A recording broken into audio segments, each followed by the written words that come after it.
Welcome to Sacred Magic. Violet is on a quest to bring sacredness back into our everyday experiences. Anyone can have an extraordinary life when they are able to tap into their sacred magic within. Violet and her guests will be sharing their divine passions, inspirations, and stories of connecting with their sacred magic. We are so happy you have joined us today. Let's get started with your host, the magical creator of Discover Your Spiritual Gifts, Vialet Rayne.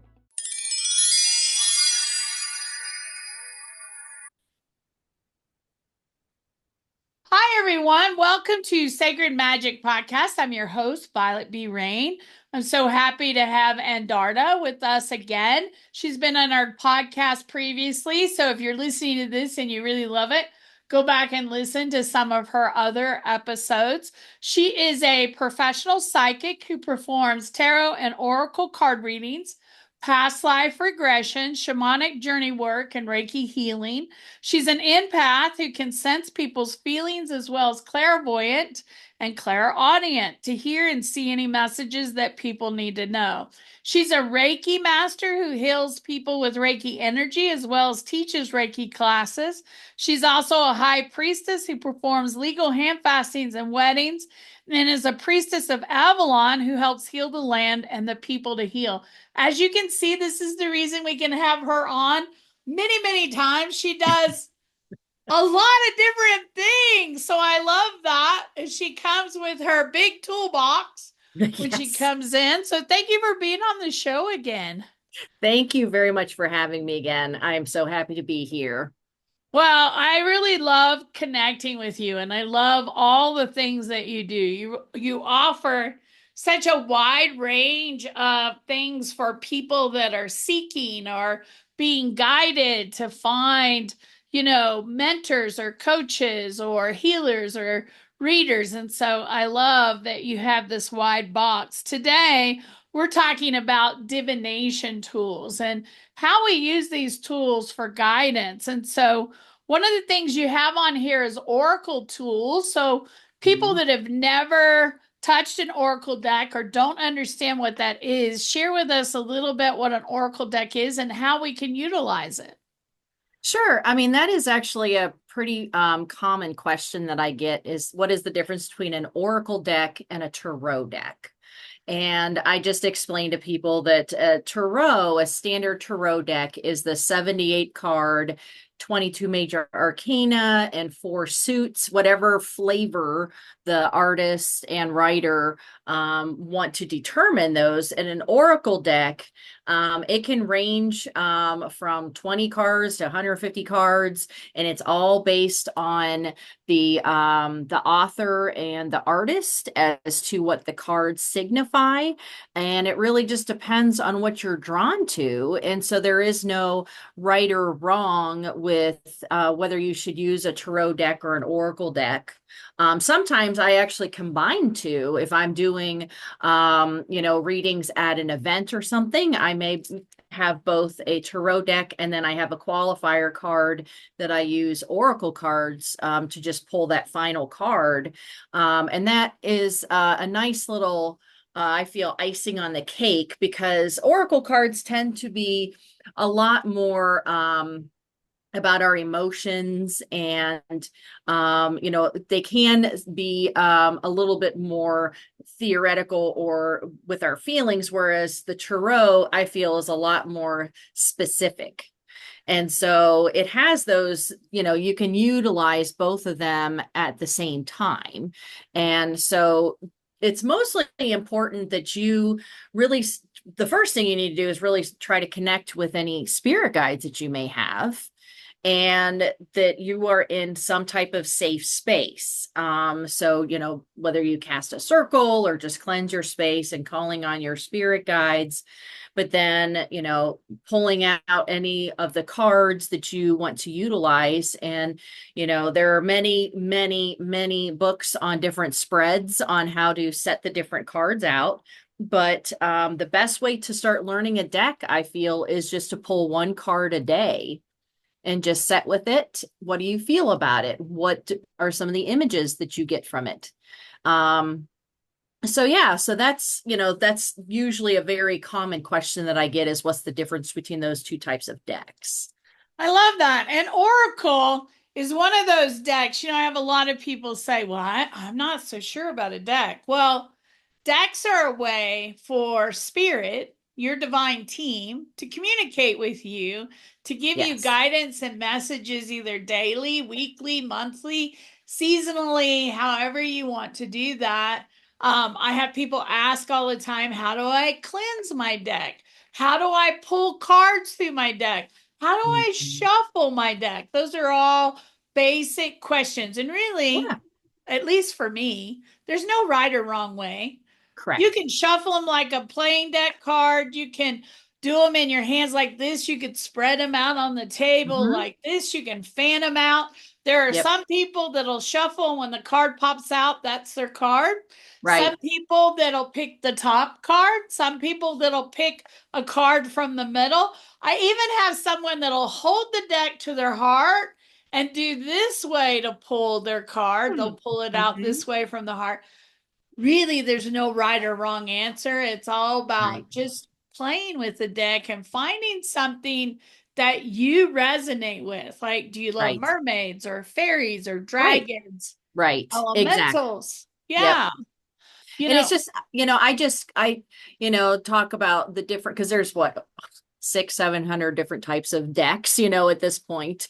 And it's just a matter of the flavors that you like, the things. So everybody always, well, which deck should I use? What's best for me? I'm like, I have no idea. What are you drawn to? What calls to you? And that's why for me, I really love artwork. And so my regular tarot class that I teach here in Western New York, I call it the art of tarot. And so it's that play on, the skills of tarot, but it's also the actual artwork. What's the different images that are in each card and the colors and all of those things that I find to be really super important.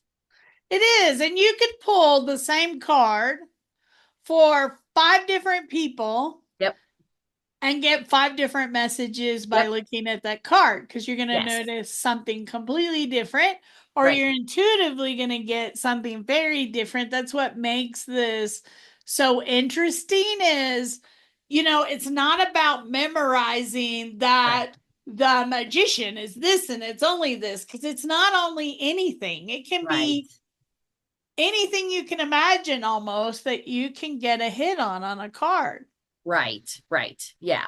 There's definitely, I feel, two camps as far as tarot goes, that there are definitely the traditionalists that feel that you absolutely have to memorize every single card, whether or not you want to do the inversions or not, which that's upside down. And then there's also the, I feel, more whimsical view of, well, just pull a card and what do you see in the cards? And I think I sort of like fall in the middle, because I definitely studied the tarot for a year before I started doing readings for other people, just for friends, not, professionally.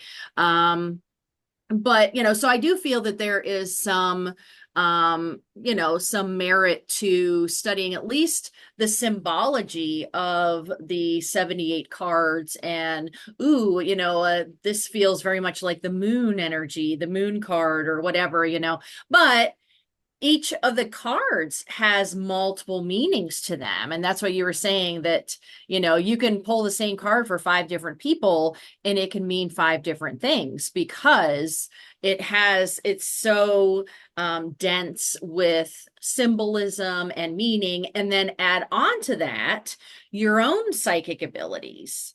So it's not simply memorization, but it's also a tool. So that's why I always tell people these are ultimately tools that you can, if you have any type of abilities like clairaudience, clairvoyance, things like that, that you don't have to have any physical tools, but it makes it easier for me to not only have something that I'm not having to sit there and try to visualize completely, in the ether and stuff, but it's helpful for the person I'm doing a reading for, so they can actually see the pictures.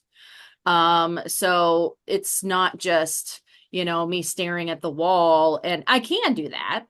I prefer not to because the people like to see the pictures.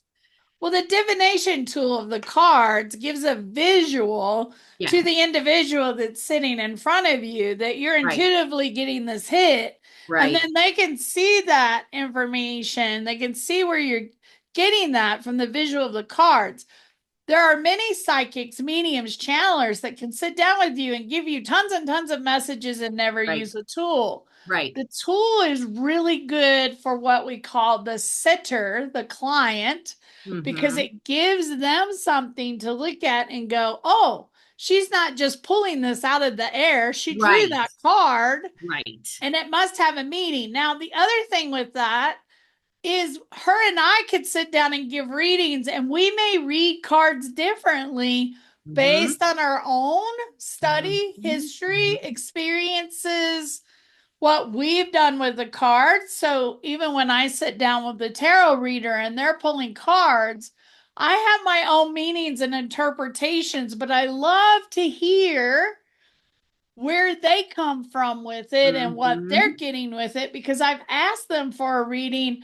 I've asked for guidance, so I need to listen to what they have to say. So you can be a tarot reader and you're probably going to go to some reader, because sometimes it's very difficult for, I know me personally, I like confirmation on what I'm getting. So I like going to someone I trust to give me a reading. And then I typically walk away and go, yeah, I knew all that, but I just needed to know that.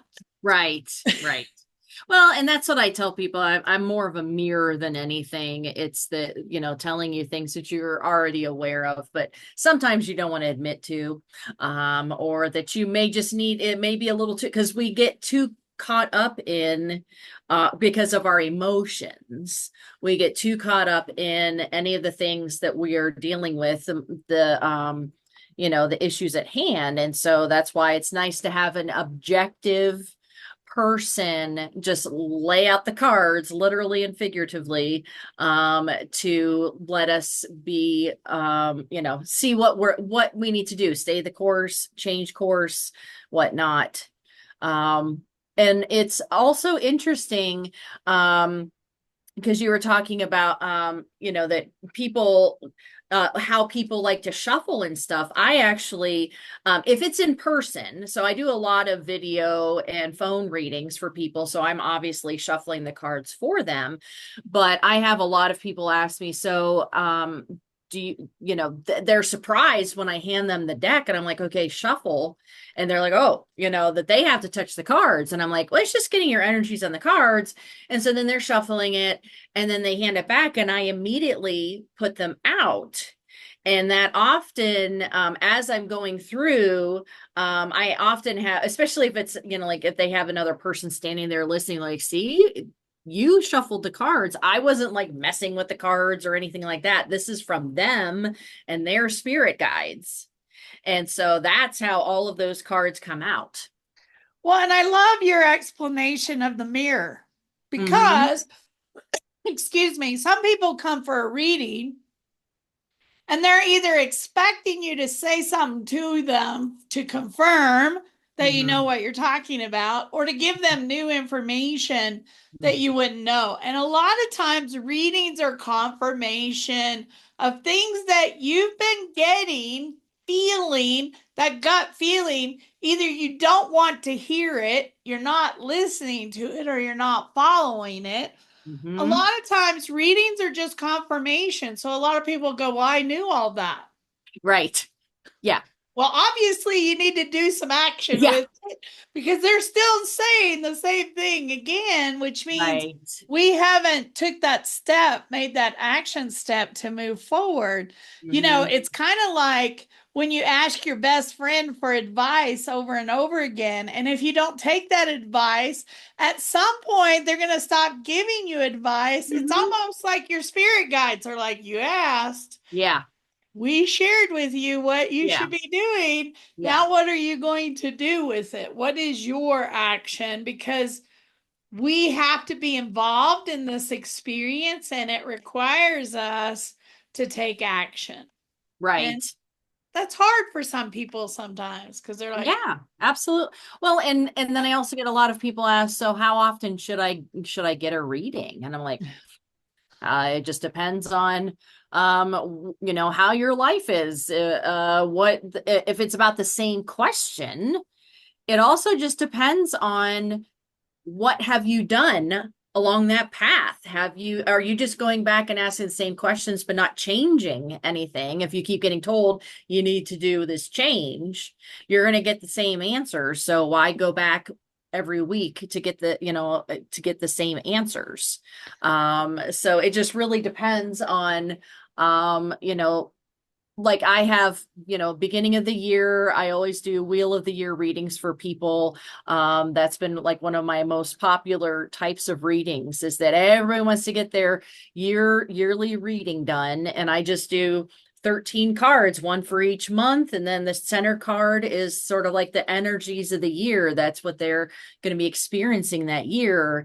And, so those type of things, if you just want to get once a year, that's totally fine. But, oftentimes people want to get, some clarification on things or things shifted drastically.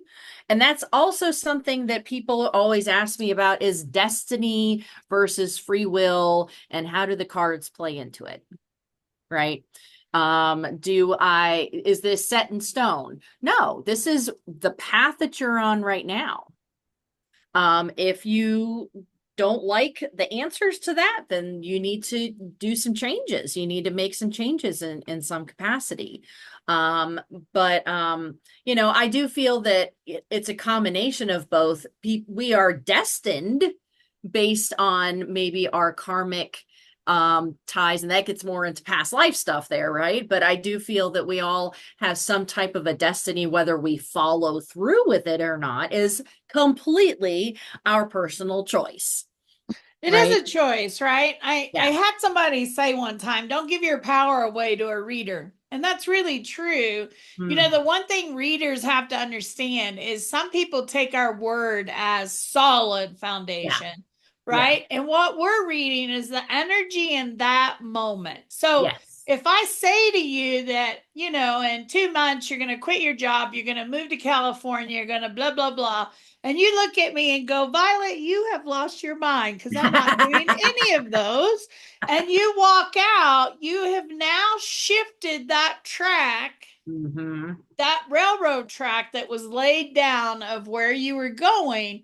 You've Right. now shifted in another direction. So that reading is obsolete now because you've changed the energy, but with your own actions.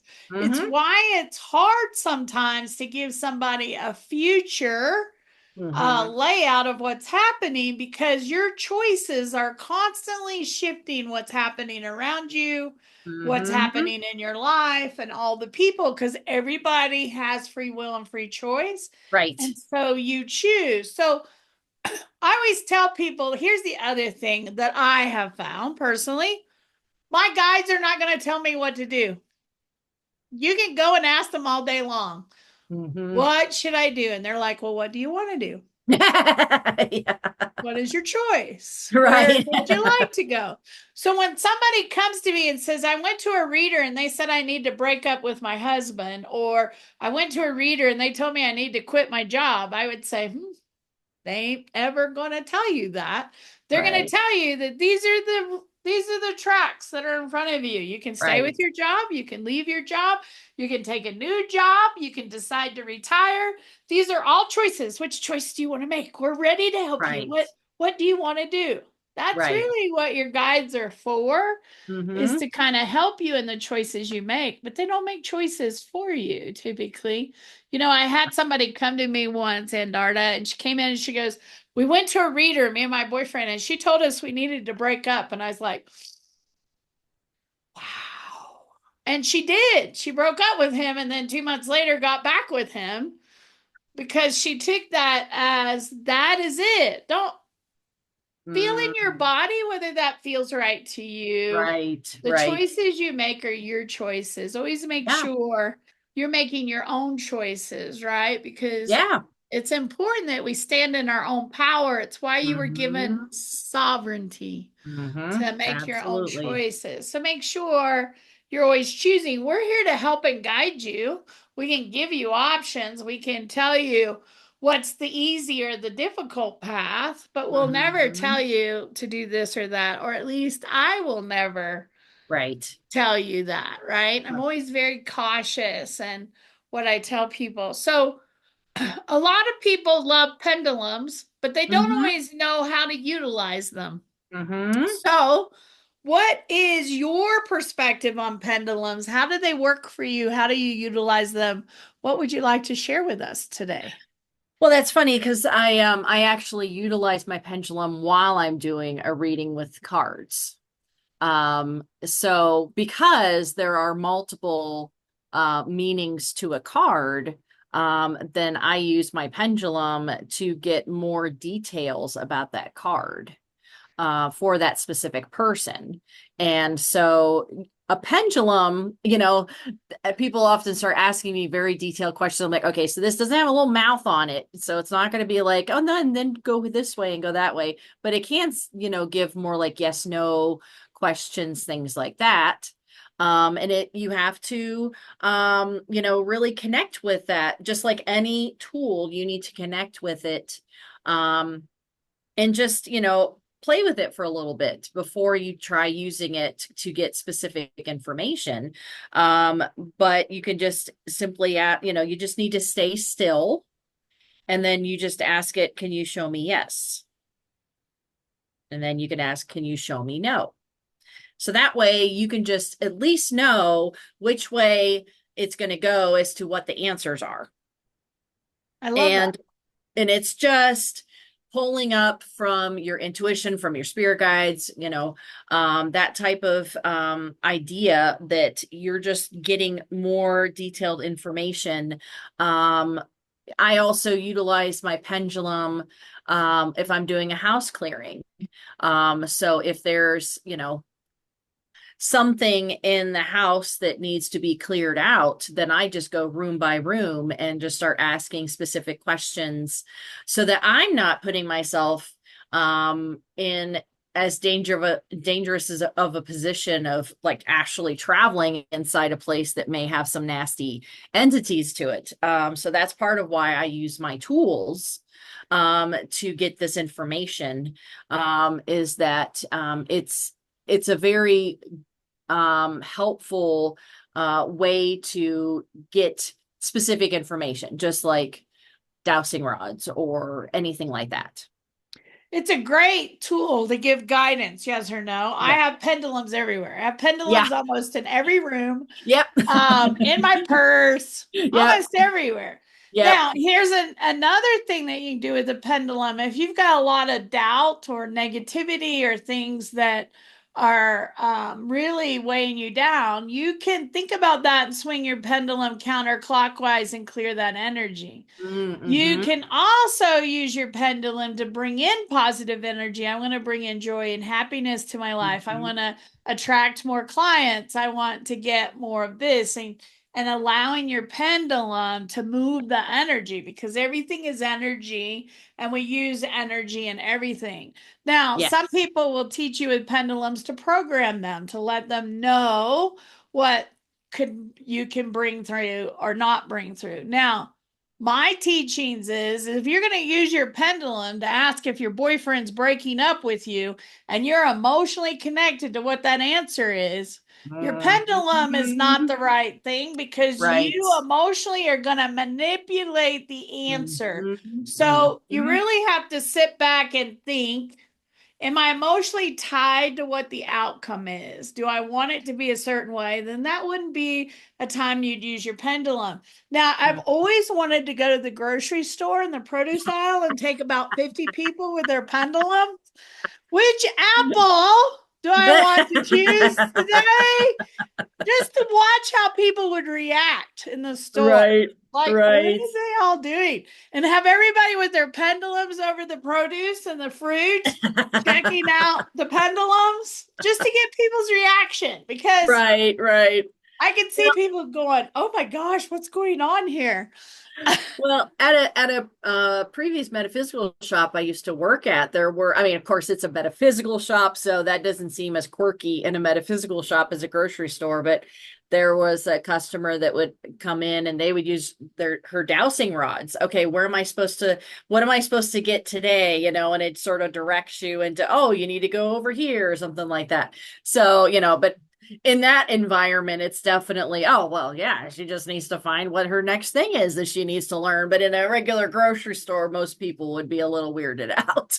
Well, also too, some people that are really close to their pendulums would ask when they should travel, when they should take a flight, when they should schedule a class, when should they go back to school. I mean, there's lots of things that Yes. you can use a Yes. pendulum to really guide and give you Absolutely. clarity on what Absolutely. you're doing. But you also want to make sure that you're setting your space, that only the highest and best answers coming in, Sure. that you're connecting to only the highest and best, because sometimes people will get pendulums and they may not have the clearest space. So now they're getting crazy answers. You can Right. also use pendulums for healing, to check chakras. Mm-hmm. Pendulums Mm-hmm. are used for tons and tons and tons of Yes. things. I use Yes. pendulums for lots of things.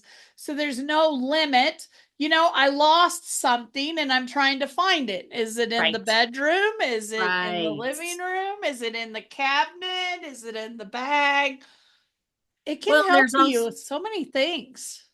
yeah, well, and there's also pendulums that you can unscrew it. So there's actually detachable, and you could put little things in there if you're trying to find a certain something, or a scent if you want to put oil in it or something like that, and hold it over a map.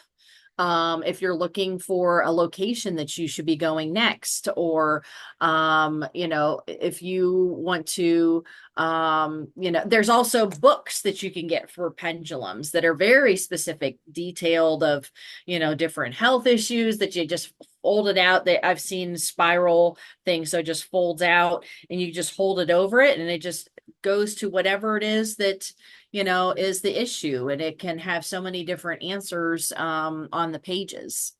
Like what herbs to take, what Yep. tea to drink, what Yep. vitamins to take, Right. what ailment you might have, what you should check. They have so many Yeah. uses Yep. when you can find the one that wants to work with you. So that's usually the key. And Yes. sometimes just by putting your hands up next to pendulums and seeing which ones are going to start moving for you Uh-huh. can be a Uh-huh. great indicator of which one resonates with you the most. Right. And there's crystals, there's wooden pendulums, there's metal pendulums, and there's no right or wrong. It's just what resonates with you.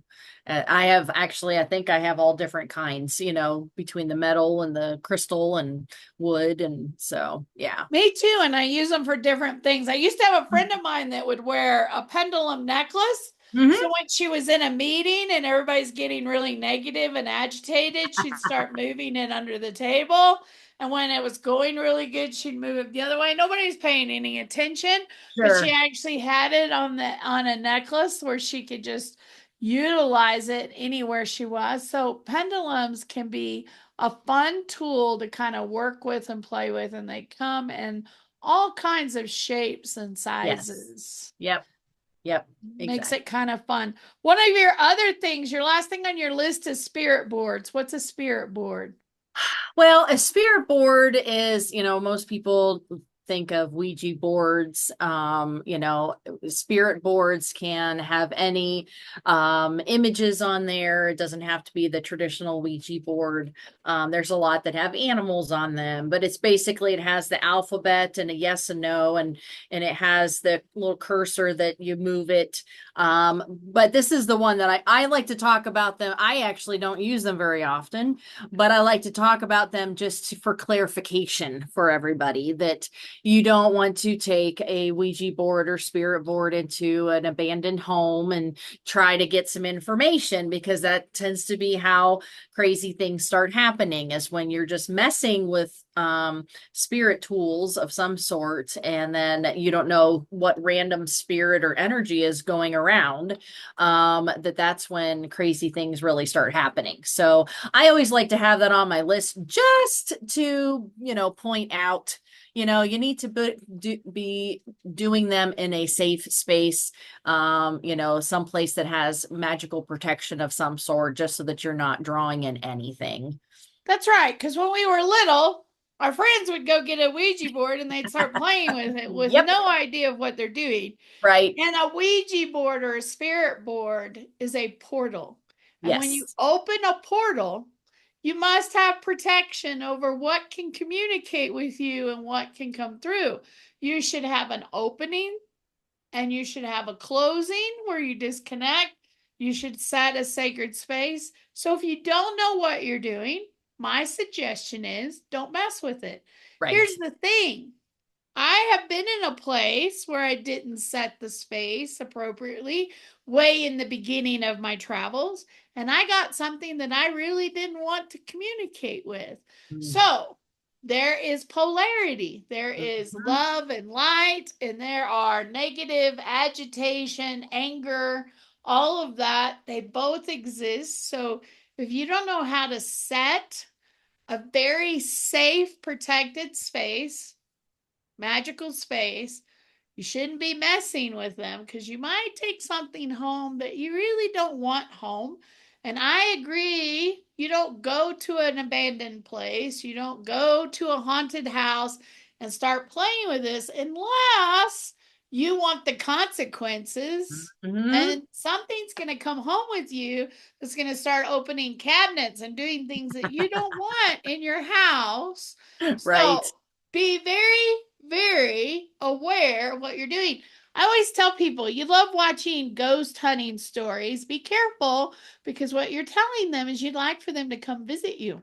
And so you can attract that stuff by being interested and influenced by those energies. So know that you're more powerful than you can imagine. So when you're playing with stuff, make sure you've had the training, the guidance, the process, the steps to do it safely, sacredly, within light and love, so that you have great experiences and not experiences you don't want to have, right? Exactly. Yep. I do what they call table tipping, which is old form of seance, but I always set a very sacred, loving, safe space for our loved ones or guides to come and communicate with us, and nothing else. Now, in the beginning, I didn't set a very safe space, and we had a really interesting experience one time. And I don't do that anymore. You learn your lesson really Yes, you quickly. do. Absolutely. Absolutely. Yep. So if you're playing with something and you're not doing it in a loving, light, sacred way, any divination tool can be used Absolutely. in the wrong way. I always tell people, if I tell you this pen is light and love and you believe it's light and love, then it's light and love. But if I tell you this pen is not It's light and cursed. love, Yeah. it's cursed, and you believe it's cursed, guess what? You've created that. Yep. That's with any and everything that you mess with. It is what your intention is the power behind whatever tool you're using. So, Right. Yep. Yep. this has been great conversation. Thanks for hanging out with me today. Sure, absolutely. And there's still so many other Oracle tools that we must need to talk about next time then. Must need, in December, I teach flower readings, fresh flower Oh, readings. nice. In Yeah. January, ribbon readings. Anything can be a divination Yes. tool. Yep. So Absolutely. know that all things can be used. Again, it's what is your intention for that item and how do you want to work with it. But yes, I love talking to you. We just talk about so many different topics. So thanks Yeah. for taking the time to hang out with me today. Absolutely. I was so glad to reconnect with you. Oh, it's been so fun.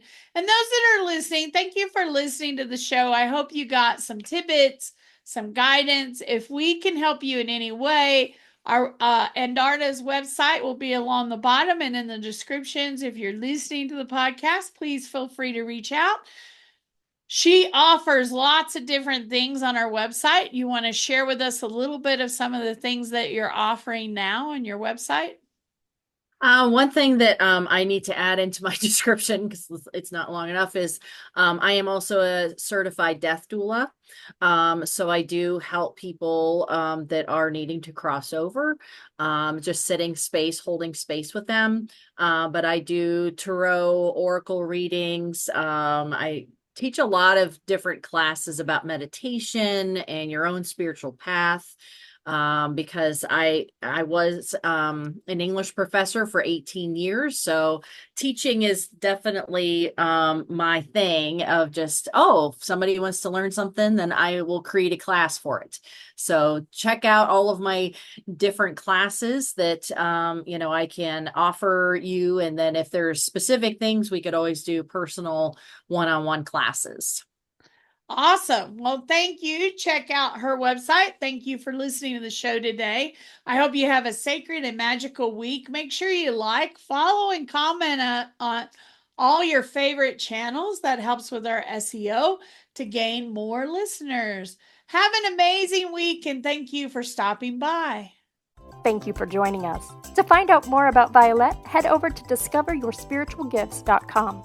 You can also send a personal message to Vialet through email, violet@discoveryourspiritualgifts.com.